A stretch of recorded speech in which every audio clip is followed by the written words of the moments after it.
Hello guys, in this video, I will be reviewing the Pure dating app and explain its pros and cons based on real user experience.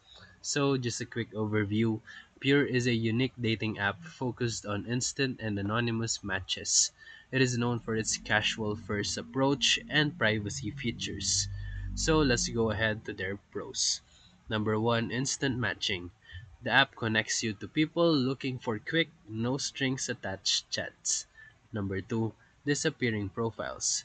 After 24 hours, your profile vanishes, which is perfect for privacy minded users.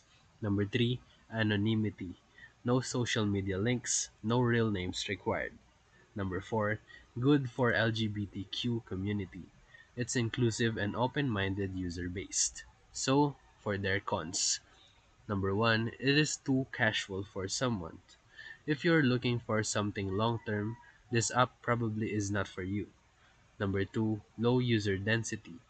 Depending on your location, the matches may be sparse.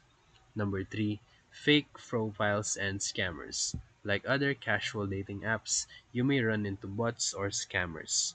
Number 4, limited free features. Real connections often require a paid plan. So, for final verdict, Pure is a great app for users seeking spontaneous, low commitment encounters, but it's not built for serious relationships or high engagement. You can use it wisely and protect your privacy. So, if this video helped you, feel free to like and subscribe for more quick tutorials, reviews, and comparison videos. Thank you for watching.